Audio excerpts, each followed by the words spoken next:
ছাত্ৰ ছাত্ৰীসকল জিটিভি আসামৰ এটা নতুন ভিডিঅ'ৰ মাজলৈ তোমালোক সকলোকে স্বাগতম জনাইছোঁ। আমি পঢ়ি আছিলোঁ পৰিমেয় সংখ্যা অষ্টম শ্ৰেণীৰ আৰু আজি আমি কৰিম অনুশীলনী 1.1 পৰিমেয় সংখ্যাৰ ওপৰত আছে এই অনুশীলনটো। পৰিমেয় সংখ্যা পঢ়ি আছিলোঁ অনুশীলনী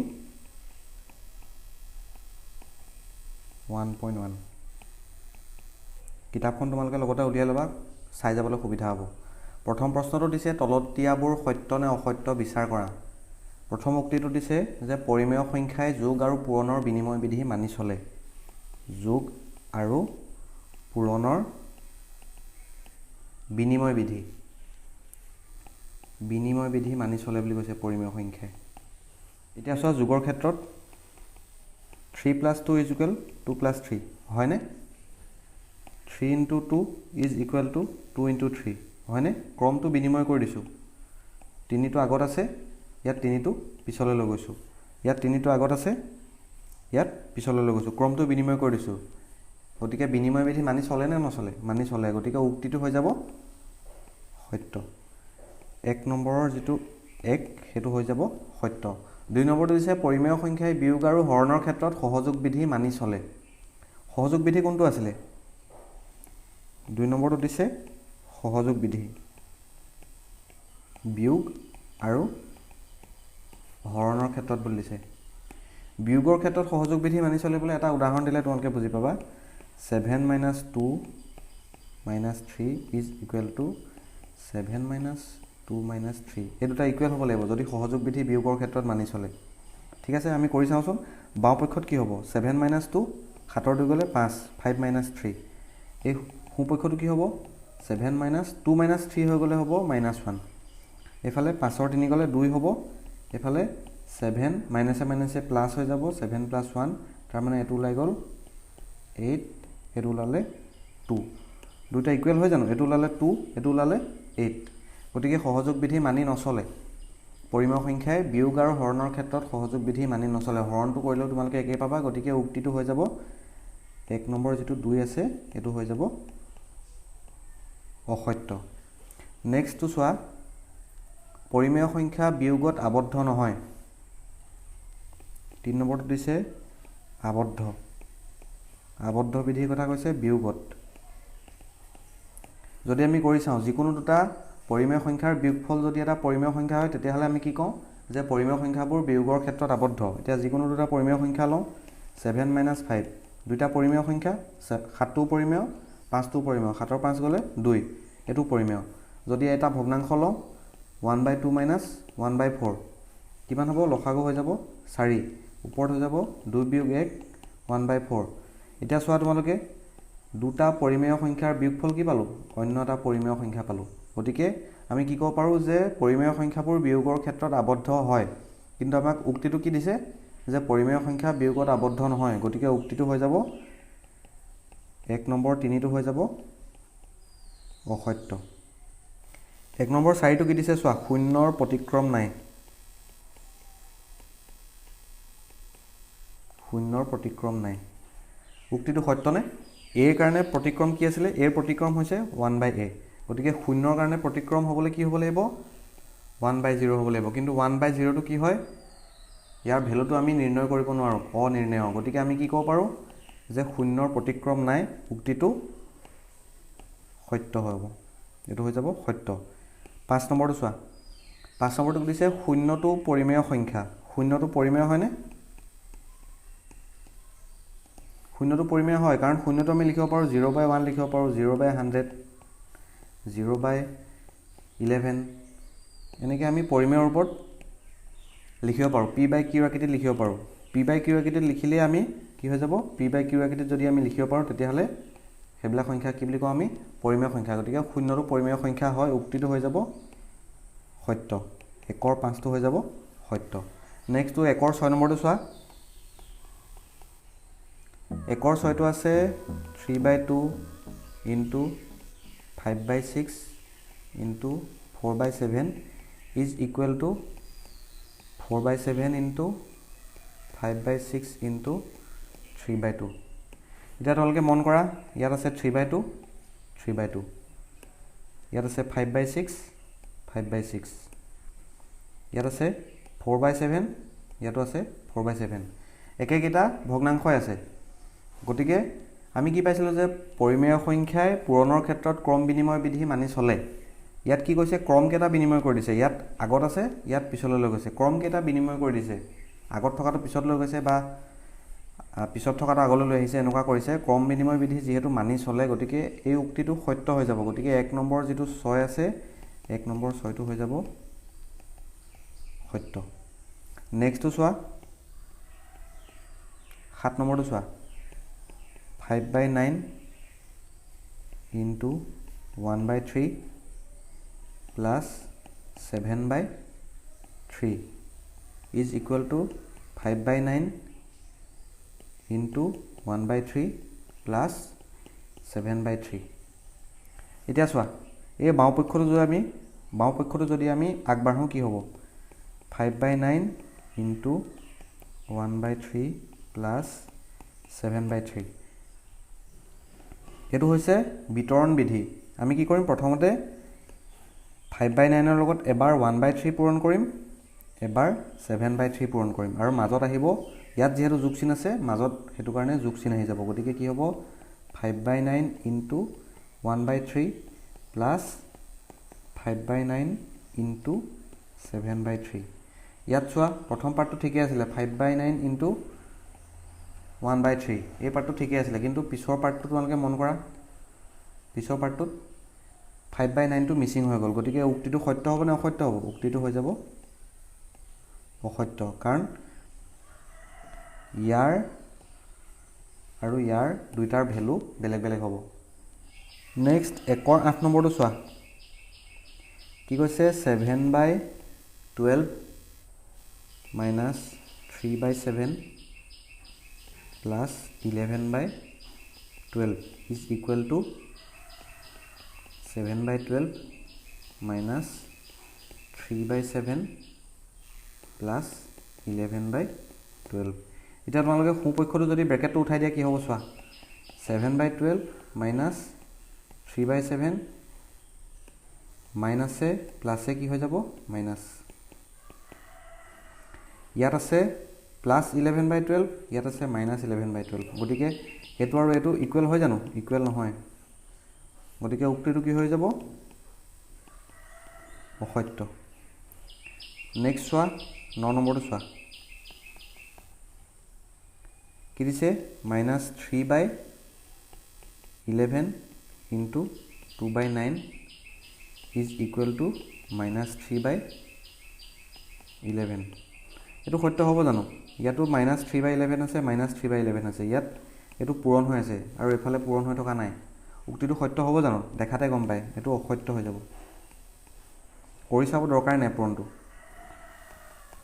10 নম্বৰটো চোৱা 4/9 into 11/12 plus -5/6 is equal to 4/9 into 11/12 plus 4/9 into -5/6 এটো সত্য না সত্য যদি বাও পক্ষৰ পৰা আমি আগবাঢ়ো কি হ'ব বিতৰণ বিধি লাগিব 4/9 ৰ লগত প্ৰথমতে 11/12 টো পূৰণ হ'ব নেক্সট 4/9 ৰ লগত -5/6 টো পূৰণ হ'ব 4/9 into 11/12 হ'ব প্ৰথম পাৰ্টত আৰু মাজত যোগ চিন আছে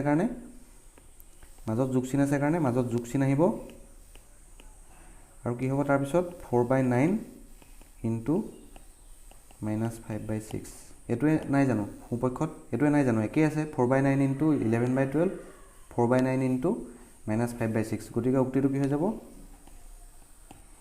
সত্য 2 নম্বৰ প্ৰশ্নটো চোৱা তোমালোকে 2 নম্বৰ প্ৰশ্নটো কি কৈছে যোগাত্মক বিপৰীতবিলাক লিখিবলৈ কৈছে আমাক কিছুমান সংখ্যা দিয়া আছে কিছুমান পৰিমেয় সংখ্যা দিয়া আছে এই পৰিমেয় সংখ্যাবিলাকৰ যোগাত্মক বিপৰীতবিলাক লিখিবলৈ কৈছে 1 নম্বৰ দিছে -7/9 তাৰ যোগাত্মক বিপৰীত কি হ'ব 7/9 নেক্সট কি কৈছে 2 নম্বৰটো 3 ৰ যোগাত্মক বিপৰীত কি হ'ব -3 3 নম্বৰত কি দিছে চোৱা -2/8 তাৰ যোগাত্মক বিপৰীত কি হৈ যাব 2/8 যদি আমি এটো কটাকটি কৰো 1/4 নেক্সট টু 4 নম্বৰটো চোৱা কি দিছে 4 নম্বৰ দিছে 19/-7 তাৰ যোগাত্মক বিপৰীত হৈ যাব 19/7 মাইনাসটো প্লাস হৈ যাব প্লাসটো মাইনাস হৈ যাব 5 নম্বৰত কি দিছে চোৱা -a/c তাৰ যোগাত্মক বিপৰীত হৈ যাব a/c মাইনাস চিনটো অতৰাই দিছো তেনেকৈ 3 নম্বৰ প্ৰশ্নটো চোৱা তোমালোকে দুটা সংখ্যা দিয়া আছে -20/11 আৰু এটা দিছে 5/6 এই সংখ্যা দুটাৰ যোগাত্মক বিপৰীত সংখ্যা দুটা লিখিবলৈ কৈছে ইয়াৰ যোগাত্মক বিপৰীত কি হ'ব মাইনাস চিনটো অতৰাই দিলে হ'ব মানে 20/11 তেনেকৈ 5/6 ৰ যোগাত্মক বিপৰীত কি হ'ব -5/6 4 নম্বৰ প্ৰশ্নটো চোৱা গুণাত্মক বিপৰীত লিখিব কৈছে গুণাত্মক বিপৰীত কৰি গলে তোমালোকৰ ক্লিয়াৰ হৈ যাব 4 নম্বৰ একটো কি দিয়া আছে চোৱা 4 নম্বৰ একটো দিছে -13 -13 ৰ গুণাত্মক বিপৰীত কি হ'ব -13 ৰ গুণাত্মক বিপৰীত হ'ব 1/-13 ঠিক আছে 2 নম্বৰত কি দিছে চোৱা -4/9 ইনটু -2/7 প্ৰথমতে আমি পূৰণ কৰি লৈছো এটো পূৰণ কৰিলে কি হ'ব ওপৰত এই মাইনাস চিনটোৱে কি হৈ যাব প্লাস হৈ যাব 4 দুগুণ 8 9 7 গুণ 63 গতিকে ইয়াৰ গুণাত্মক বিপৰীতটো কি হ'ব ইয়াৰ উল্টাটো হ'ব 63/8 3 নম্বৰটো চোৱা 3 নম্বৰটো কি দিছে -2 ইনটু 2/5 প্ৰথমতে আমি পূৰণ কৰি লম ওপৰত হৈ যাব -4/5 তেতিয়াহ'লে ইয়াৰ গুণাত্মক বিপৰীতটো কি হ'ব 5/-4 4 নম্বৰটো চোৱা -1 ৰ গুণাত্মক বিপৰীত -1 ৰ গুণাত্মক বিপৰীত কি হ'ব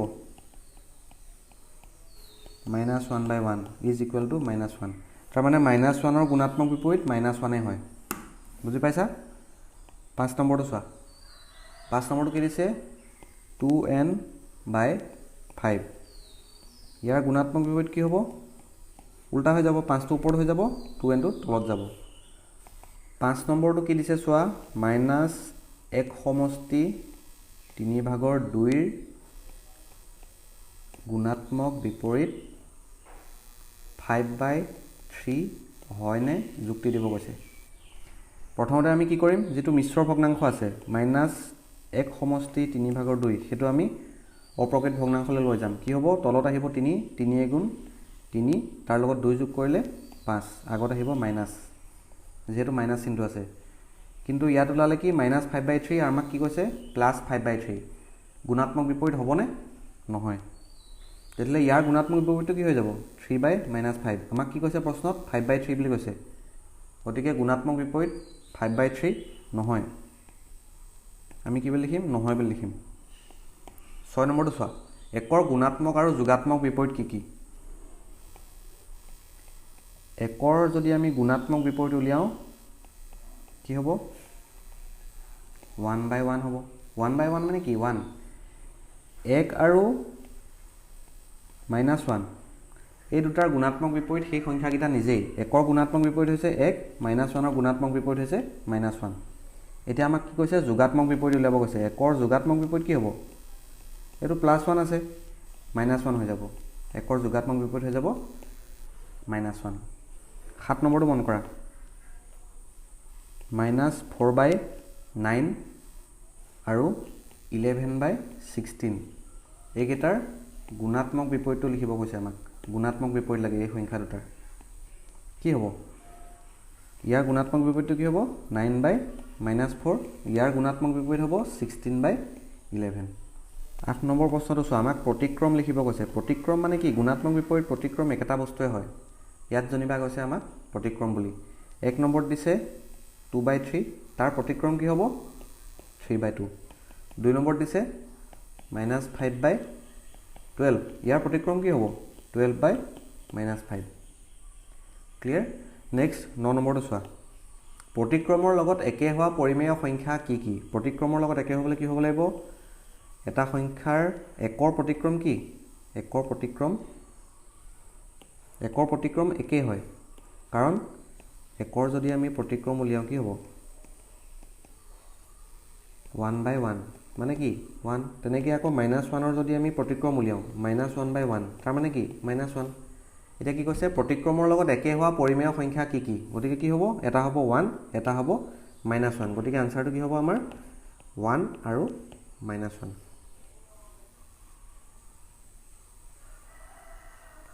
10 নম্বৰ প্ৰশ্নটো চোৱা 10 নম্বৰটো কি কৈছে -25/26ক 5/13ৰ প্ৰতিক্ৰমৰে পূৰণ কৰিব কৈছে 5/13ৰ প্ৰতিক্ৰম কি 13/5 তাৰ লগত কি পূৰণ কৰিব কৈছে -25/26 13 কটা কাটি যাব 2 13 26 5 × 5 5 5 × 25 গতিকে কি ওলালে আমাৰ -5/2 এইটো হৈ গৈছে আনসাৰ 11 নম্বৰ প্ৰশ্নটো মন কৰা কি বিধি প্ৰয়োগ হৈছে লিখা 1 নম্বৰত দিছে -3/5 × -2/7 is equal to -2/7 × -3/5 এইটো কি হৈছে ক্ৰমটো বিনিময় হৈ গৈছে যেটো আগত আছিলে আগত থকা পাৰ্টটো পিছলৈ গুচি গৈছে গতিকে এইটো কি হ'ব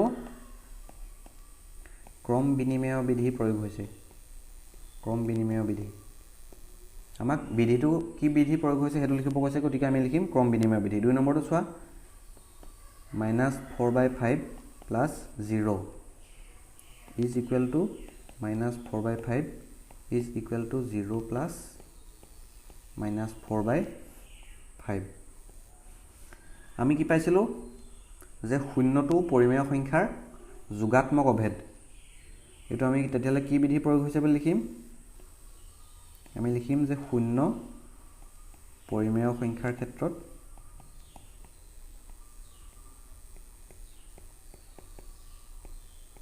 যোগাত্মক অভেদ কাৰণ চোৱা শূন্য যোগ কৰিছো একেটা সংখ্যাই পাইছো ইয়াতো একে দিছে শূন্যৰ লগত এই পৰিমেয় সংখ্যাটো যোগ কৰিছো একেটা পৰিমেয় সংখ্যাই গতিকে এটো কি হ'ব বিধিটো যে শূন্য পৰিমেয় সংখ্যাৰ ক্ষেত্ৰত যোগাত্মক অভেদ নেক্সটটো চোৱা 3 নম্বৰটো দিছে 2/9 * 1 is equal to 1 * 2/9 is equal to 2/9 আমি আৰু এটা কথা পাইছিলো যে 1টো হৈছে পৰিমেয় সংখ্যাৰ ক্ষেত্ৰত গুণাত্মক অভেদ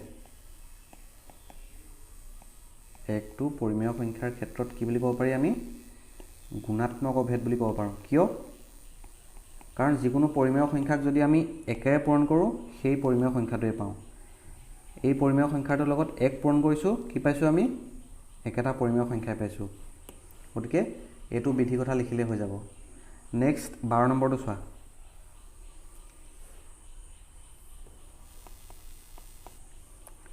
সংখ্যাৰ বিধি ব্যৱহাৰ কৰি মান নিৰ্ণয় কৰা অকল মান নিৰ্ণয় কৰিলে নহব তোমালোকে যোগ বিয়োগ কৰিলে নহব বিধি প্ৰয়োগ কৰি কৰিব লাগিব 6/7 plus 2/5 plus 2/7 plus 1/5 এতিয়া আমি কি কৰিম যিকিটা হৰ একে আছে ইয়াত চোৱা 5 আছে ইয়াতো 5 আছে আমি 5 থকা কিটা আগলৈ লৈ আহিম প্ৰথমতে ঠিক আছে আমি কৰিম 2/5 plus 1/5 নেক্সট আমি কি কৰিম বাকি যিকিটা আছে তলত 7 থকা কিটা পিছলৈ লৈ গৈছো 6/7 plus 2/7 এতিয়া এই পাৰ্টটোলে মন কৰা আৰু এই পাৰ্টটোলে মন কৰা কমন কি আহিব প্ৰথম পাৰ্টটো পা 1/5 কমন আহিব 1/5 কমন আহিলে ভিতৰত কি হ'ব 2 plus 1 এটো আমি কি কৰিছো কি বিধি ব্যৱহাৰ কৰিছো এটো ব্যৱহাৰ কৰিছো আমি ক্ৰম বিনিময় বিধি সাইডত এনেকৈ লিখি যাব লাগিব কি বিধি প্ৰয়োগ কৰিছা আৰু ইয়াত কি আহিব কমন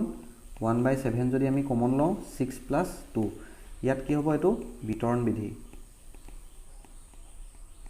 এটা বিধি প্ৰয়োগ হৈ গল এতিয়া 1/5 2 একে ইনটু কি হ'ব 3 plus 1/7 6 2 কি হ'ব 8 নেক্সট স্টেপটো কি হ'ব তেতিয়াহলে 3/5 plus 8/7 3/5 আৰু 8/7 তলত লখাগু 5 7 গুণ 35 ওপৰত কি হৈ যাব 7 পূৰণ 3 যোগ 8 পূৰণ 5 21 plus 40 divided by 35 কিমান ললে 61/35 এটো হৈ গৈছে আনসাৰ এতিয়া তোমালোকে 12 নম্বৰ 2টো চোৱাচোন কি দিয়া আছে 12 নম্বৰ 2টোত দিছে 670 ইনটু 7/11 প্লাছ 670 ইনটু 1/3 এতিয়া তোমালোকে মন কৰা 670 দুইটাতে একেই আছে আৰু মাজত যোগ চিন আছে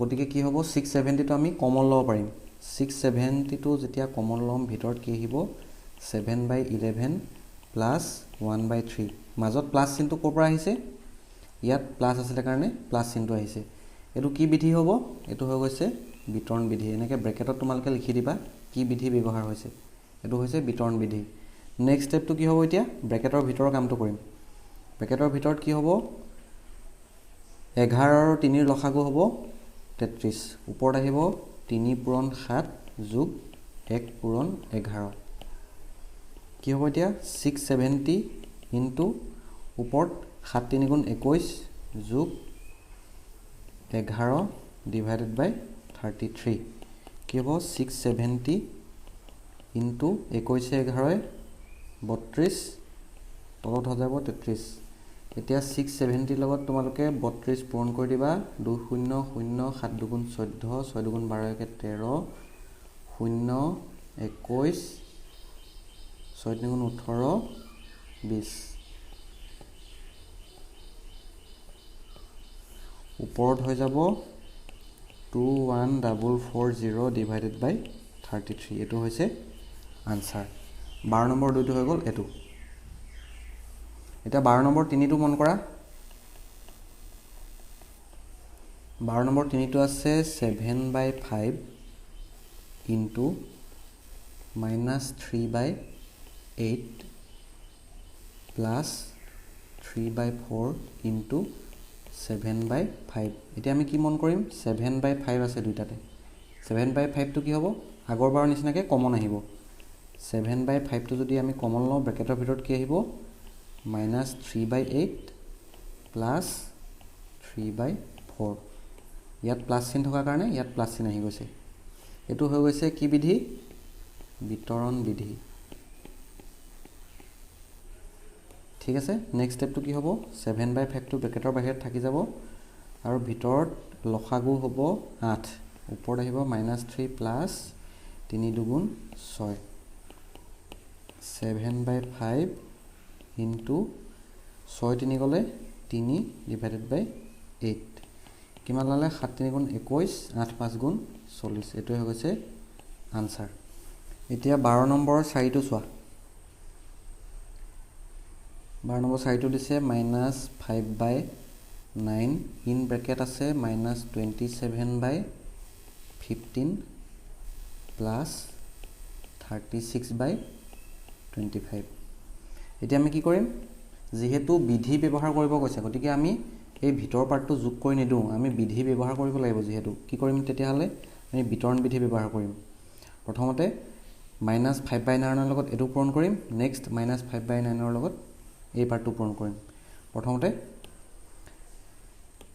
কি কৰিম -5/9 ইনটু -27/15 মাজত যোগ চিন আহিব যেহেতু ইয়াত যোগ চিন আছে এইটো কি হ'ব -5/9 ইনটু 36/25 এতিয়া কি হ'ব 5 গুণ 5 5 3 গুণ 15 9 গুণ 9 9 3 গুণ 27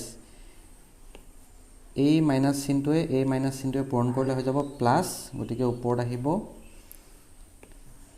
এই 3 গুণ 3 3 গুণ 3 এইটো হৈ গ'ল ওপৰত 1 তলতো 1 থাকি গ'ল প্লাছ ইয়াতো তেনেকৈ কটা কৰি যাব 5 গুণ 5 5 5 গুণ 25 3 কটা হৈ যাব 3 3 গুণ 9 3 12 36 আকৌ 3 যাব 3 গুণ 3 3 4 গুণ 12 ইয়াত কি বাকি হৈ গ'ল -4/5 এই মাইনাছ চিনটো থাকি গৈছে এই মাইনাছ চিনটো দেখিছানে এই মাইনাছ চিনটো এইটো ইয়াত পূৰণ হৈ যাব এতিয়া কি হ'ব 1 - 4/5 ইজ ইকুৱেল টু তলত লসাগু হ'ব 5 5 - 4 তাৰ মানে আনসাৰ ওলালে 1/5 এতিয়া তোমালোকে 12 নম্বৰৰ 5টো চোৱা কি দিয়া আছে 2/3 plus 3/3 minus 1/4 into 2/3 plus 2/3 into 1/2। এতিয়া তোমালোকে চোৱা এই পাৰ্টকেইটালৈ মন কৰা, দুটাতে কমন কি ল'ব পাৰিম আমি? 2/3টো কমন ল'ব পাৰিম। আগৰ পাৰ্টখিনি এনেকৈ থৈ দিম আমি 2/3 প্লাছ 3/3। ইয়াত 2/3টো কেলৈ কমন লোৱা নাই? মাজত যোগ চিন আছে কাৰণে। ইয়াত 2/3টো কমন যদি লওঁ আমি, ভিতৰত কি থাকিব? 1/4 মাইনাছ 1/2। ঠিক আছে, 2/3 প্লাছ 3/3 মাইনাছ 2/3 যদি কমন লওঁ, এইটো কি বিধি ব্যৱহাৰ কৰিছা? এইটো বিতৰণ বিধি। বিতৰণ বিধি ব্যৱহাৰ হৈছে। ব্ৰেকেটৰ ভিতৰত আহিব 4, লসাগু আহিব, ওপৰত আহিব 1 মাইনাছ 2। এতিয়া কি হ'ব? 2/3 plus 3/3 minus 2/3 into minus 1/4। Next ষ্টেপত কি আহিব? 2/3 প্লাছ 3/3 মাইনাছে মাইনাছে প্লাছ হৈ যাব, 2/3 ইনটু 1/4। 2 গুণ 2, 2 গুণ 4। নেক্সট কি হ'ব? 2/3 প্লাছ 3/3 প্লাছ 1/6। নেক্সট ষ্টেপ যদি কওঁ, 6 লসাগু আহিব, ওপৰত আহিব 2 গুণ 4 যোগ 6 যোগ 1, কিমান হ'লে? 11/6। এইটোৱে হৈ যাব আনচাৰ। নেক্সট 12 নম্বৰৰ 6টো চোৱা। 12 নম্বৰৰ 6টো দিয়া আছে 4/7 ইনটু ইন ব্ৰেকেট আছে মাইনাছ 5/9 যোগ 4/7 ইনটু 1/5। ঠিক আছে, এতিয়া কমন কি আহিব? 4/7টো একে আছে, এতিয়া কমন আহিব 4/7। ব্ৰেকেটৰ ভিতৰত কি আহিব? Minus 5/9 plus 1/5। 4/7টো বাহিৰত থাকি যাব।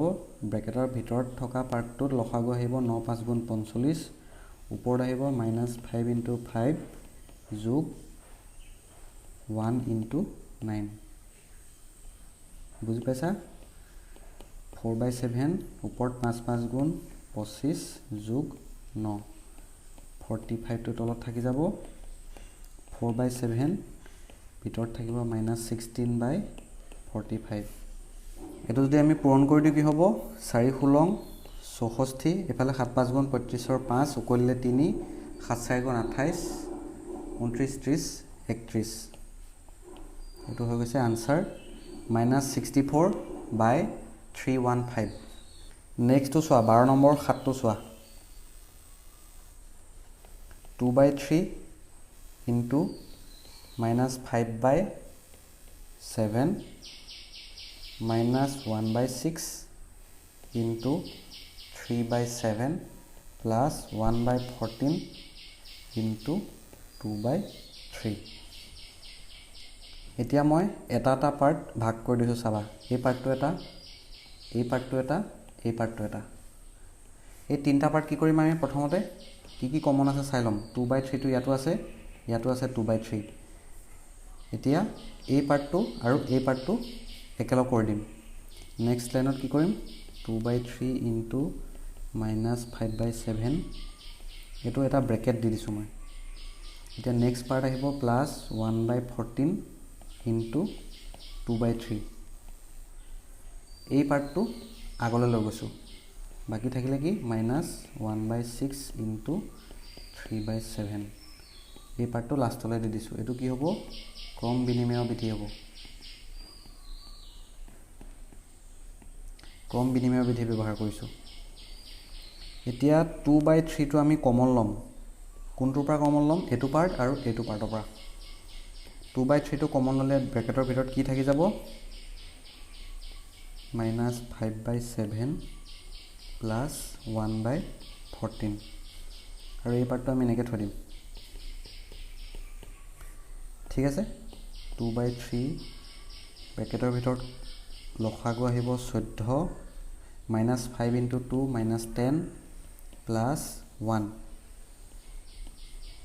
মাইনাছ 1/6 ইনটু 3/7 2/3 ইনটু এফালে হৈ যাব -9 ডিভাইডেড বাই 14 1/6 ইনটু 3/7 এতিয়া নেক্সট ষ্টেপত কি হ'ব 3 লগত এটো কটা কটা যাব 3 3 গুণ 9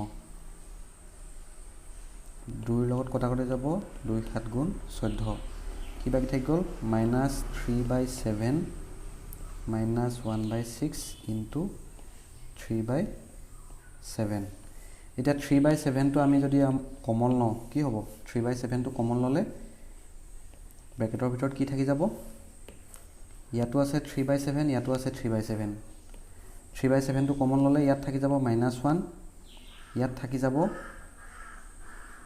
+1/6 প্লাস নহয় মাইনাস হ'ব ওকে নেক্সট এই পাৰ্টটো ইয়াত কৰিছো চাই যাবা 3/7 ব্ৰ্যাকেটৰ ভিতৰত থাকিব 6 টো লখাগু -6 -1 3/7 ইনটু ওপৰত থাকি গ'ল -7 তলত থাকি গ'ল 6 ঠিক আছে -1 হল 3 গুণ 3 3 গুণ 6 আনসাৰটো কিমান লালে -1/2 এটো কি বিধি ব্যৱহাৰ কৰিছো আমি এটো ব্যৱহাৰ কৰিছো বিতৰণ বিধি ব্ৰ্যাকেটৰ ভিতৰত লিখি দিবা বিতৰণ বিধি বুলি কাৰণ আমাক বিধি ব্যৱহাৰ কৰি মান নিৰ্ণয় কৰিব কৈছে এতিয়া 13 নম্বৰটো চোৱা 13 নম্বৰটো কি দিছে তিনটা সংখ্যা দিছে -2/3 3/8 আৰু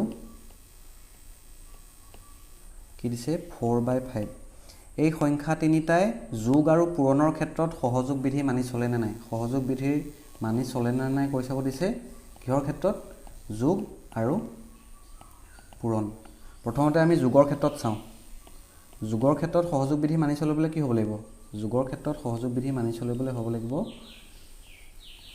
এইটো মই লিখি গৈছো চাই যাবা গোটেই কিটা যদি আমি যোগ কৰো এটা ব্র্যাকেট যদি আমি ইয়াত দিও নেক্সটত ব্র্যাকেট কোড দিম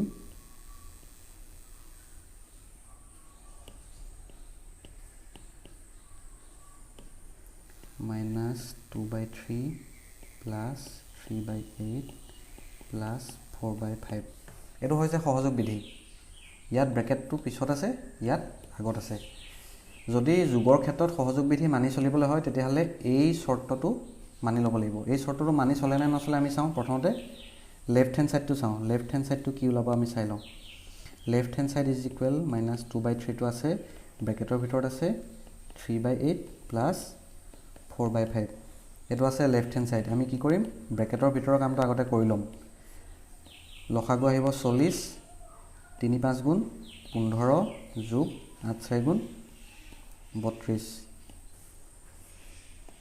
-2/3 যোগ 15 আৰু 32 যোগ কৰিলে কিমান হ'ব 5 2 7 3 1 4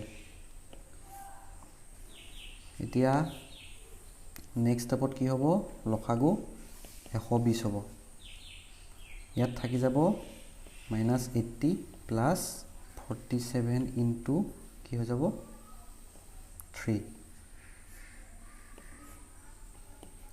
-80 প্লাস 7 3 গুণ 21 4 3 গুণ 12 13 14 120 কিমান হৈ যাব বিক কৰিলে 141 ৰ পৰা যদি আমি 80 বিক কৰো 61 ডিভাইডেড বাই 120 এতিয়া আমি ৰাইট হ্যান্ড সাইডটো চাম ৰাইট হ্যান্ড সাইডটো কি দিছিলে আমাৰ -2/3 plus 3/8 plus 4/5 right hand side bracket to কত আছিল আগত আছিল ইয়াত আছিল এটা আমি কৰি চাম right hand side to ব্ৰেকেটৰ ভিতৰৰ কামটো আগত কৰিম কি হ'ব লখাও কি হ'ব 24 ওপৰত হ'ব 16 যোগ 9 বাহিৰত থাকি যাব 4/5 -16 plus 9 কিমান হ'ব -7/24 plus 4/5 লখাগু হ'ব 120 minus 7 into 5 plus 4 into 24 ঠিক আছে কি হৈ যাব 7 5 গুণ 35 যোগ 4 4 গুণ 16 4 গুণ 8 1 9 120 হৈ যাব নেক্সট স্টেপত কি হ'ব 96 ৰ পৰা 35 বিয়োগ কৰিলে কি হ'ব 6 5 গলে 1 9 3 গলে 61 by 120 এতিয়া চোৱা লেফট হ্যান্ড সাইডত আমাৰ ওলাইছিলে 61 by 120 রাইট হ্যান্ড সাইডত ওলালে 61 by 120 গতিকে এই কন্ডিশন যেটো পাইছো আমি এই কন্ডিশনটো কি হৈছে ফুলফিল কৰিছে তাৰ মানে আমি কি কৰিব পাৰিম এই সংখ্যা তিনটাই যোগৰ ক্ষেত্ৰত সহযোগ বিধি মানি চলে যোগৰ ক্ষেত্ৰত আমি কি পালো যেটো সহযোগ বিধি মানি চলে বুলি পালো এতিয়া আমি পূৰণৰ ক্ষেত্ৰত কৰি চাম একেকেটা সংখ্যা -2/3 3/8 আৰু কি আছে 4/5 পূৰণৰ ক্ষেত্ৰত সহযোগ বিধি মানি চলিবলৈ কি হ'ব লাগিব মই দেখাই আছো এটা ব্ৰেকেট যদি আমি ইয়াত দিও ইয়াত ব্ৰেকেটটো পিছত দিব লাগিব এই কন্ডিশনটো ফুলফিল কৰিব লাগিব ইকুৱেল হ'ব লাগিব তেতিয়া হলে আমি ক'ব পাৰিম যে এই সংখ্যা তিনটাই পূৰণৰ ক্ষেত্ৰত সহযোগ বিধি মানি চলে এতিয়া আমি এই লেফট হ্যান্ড সাইডটো কৰি চাম লেফট হ্যান্ড সাইডৰ ভ্যালুটো কিমান লাগে কৰি চাম -2/3 into 3/8 এটো ইন ব্ৰেকেটৰ ভিতৰত আছে আৰু বাহিৰত আছে 4/5 ব্ৰেকেটৰ ভিতৰৰ পূৰণটো আগতে কৰি লম কি হ'ব 3 3 কটাকটি যাব 2 গুণ 2 2 4 গুণ 8 কিমান ললে -1/4 into 4/5 এতিয়া আমি যদি পূৰণ কৰো কি হ'ব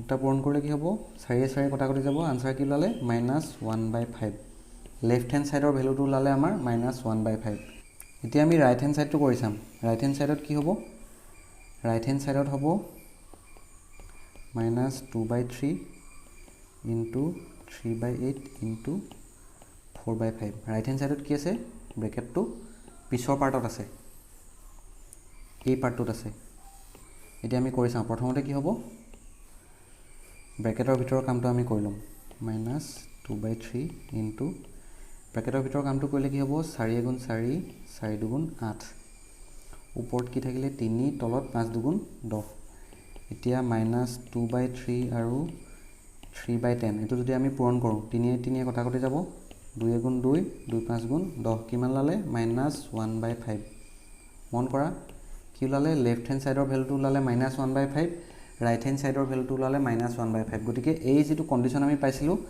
এই কন্ডিশনটো কি হৈছে ফুলফিল কৰিছে তাৰ মানে আমি কি ক'ব পাৰিম যে এই সংখ্যা তিনটাই পূৰণৰ ক্ষেত্ৰত সহযোগ বিধি মানি চলে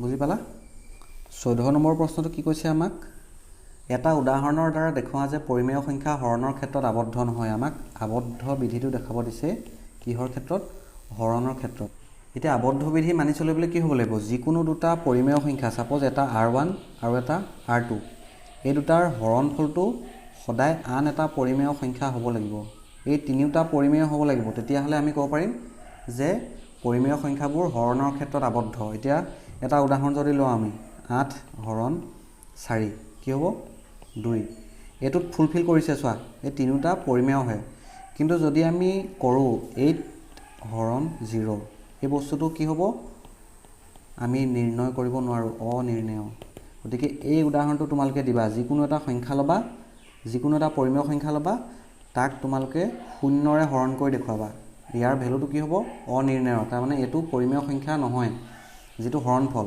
গতিকে আমি কি ক'ব পাৰো যে পৰিমেয় সংখ্যা হৰণৰ ক্ষেত্ৰত আবদ্ধ নহয় পৰিমেয় সংখ্যা হৰণৰ ক্ষেত্ৰত আবদ্ধ নহয় ক্লিয়াৰ গতিকে অনুশীলনী 1.1 ৰ ইমানখিনি আছিল নেক্সট ক্লাছত আমি পঢ়িম সংখ্যা ৰেখাত পৰিমেয় সংখ্যা আমি কেনেকৈ উপস্থাপন কৰিব পাৰো ঠিক আছে ধন্যবাদ